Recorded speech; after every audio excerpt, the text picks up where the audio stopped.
Good evening, ladies and gentlemen, and welcome back to the latest edition of Wow, Lynch, Wow, dedicated to filmmaker David Lynch and inspired by the triumphant return of Twin Peaks.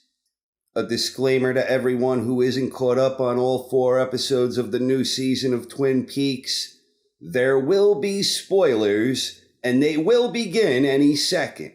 So viewers and listeners, be warned. When Gordon Cole was speaking to Denise in episode 4, Cole duly noted to her that, quote, "There is room in this Federal Bureau of Investigation for more than one beautiful woman," end quote. This is true, but what's equally true is that there's room in this brilliant series for more than one awesome new character. And by and large, I think there are many awesome new characters thus far.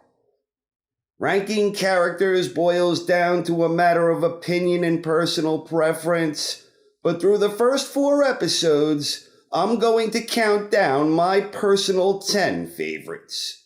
So without any further delay, let's rock.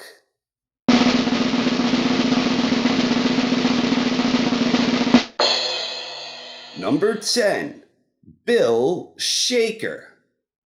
With hot dog in hand, Bill Shaker and his wife Candy had a brief but brilliant scene with Mr. Jackpots. And this revealed just enough language to equip Coop with the necessary communication skills he needed to reach the next level. Bill's chance run-in with Jackpots resulted in a big assist, and it should be noted that his wife Candy was the only person who seemed to be the least bit concerned by the unusual behavior displayed by Mr. Jackpots. Number 9, Tracey. This long-legged, coffee-delivering seductress was up to no good from the moment she first appeared. Her feminine wiles were more than enough to adequately seduce poor Sam, who quickly succumbed to her advances while ignoring procedure and neglecting responsibilities, which ultimately led to the horrific demise of him and his temptress. Number 8, Phyllis Hastings. This short-lived character was an absolute ball of fire before her untimely demise, and she certainly had a flair for the dramatic. Her trademark line, "But the Morgans are coming for dinner," was such a gem that it actually surfaced not once, but twice, making it all the more memorable. Number 7, Wally Brando. Wally seems to be one of the more divisive characters early on, where many fans tend to love him or hate him. I suppose I was somewhere in the middle on my initial viewing, but on subsequent viewings, that scene keeps getting better and better in my mind, although I still think that the best part of Wally so far is the way that Andy and Lucy perceive him, which only serves to add to the myth of Wally. Number 6, Bill Hastings. The mysterious circumstances surrounding the predicament of Mr. William Hastings has resulted in a great deal of intrigue. It appears that Hastings is perhaps suffering from a possession of sorts that is not unlike what Leland previously experienced with Bob, and this ultimately landed Hastings in jail. Whatever the case may be, it'll be very interesting to see how this one all unfolds. Number 5, Sheriff Frank Truman.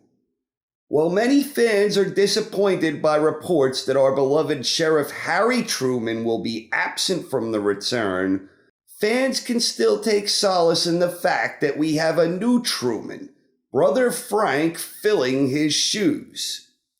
These are tough shoes to fill, and Harry is a very tough act to follow. But despite those inherent biases working against him going in, Sheriff Frank Truman is proving to be an absolute gem of a character in his own right, and I suspect this is just the beginning of good things to come. Number 4, FBI Agent Tamara Preston. Agent Tammy Preston has it all: brains, beauty, and a mesmerizing hypnotic walk that is quick to capture one's adoring gaze. Preston appears to possess a position of prestige, and better yet, she makes the already awesome duo of Cole and Albert an even more interesting trio when she's working alongside the two, which adds a welcome new dynamic to the hardworking people at the Federal Bureau of Investigation. Number 3, Goodnight, Chad. Deputy Chad is a man with attitude, and thus far, that attitude has gotten our beloved Andy quite flustered, causing him to make a vigorous defense of the log lady, which prompted Chad to retort that he was going to have a talk with his pine cone. Will Chad turn out to be the constant jerk who possibly meets an untimely violent demise? Or will Chad turn out to be the guy who sees the light and helps rise to the challenge? I, for one, cannot wait to find out. Number 2, Sonny Jim. Sonny Jim is the boy with the contagious smile. While everyone else seems oblivious to Cooper Dougie's situation, Sonny Jim seemed to recognize the reformatted pure soul of Coop almost immediately. He didn't have any dialogue, but he was brilliant in his scene nonetheless. Like a 10-year-old boy bestowing wisdom and experience onto a younger brother, Sonny Jim shows Dougie Coop the ropes in one of the happiest and most spectacular breakfast sequences ever brought to television. Number 1, Zee Jones. The wife of Dougie Jones, Janie's scenes thus far have dominated the screen whenever she's shown. She was furious at Dougie for going off on a bender and missing Sonny Jim's birthday celebration, but she quickly changed her tune when she discovered all that money Mr. Jackpots had won. She quickly changed her tune and became all lovey-dovey, and she offered to make Dougie a sandwich and serve him cake. She might be oblivious to the plight of her husband, but that only makes her story more fascinating, and I sure hope we get to learn more about what's going on here, as I suspect she may play a pivotal role in things to come. So who are your favorite new characters in the first 4 episodes of the new Twin Peaks? Please share your thoughts in the comments section, and thank you very much for watching.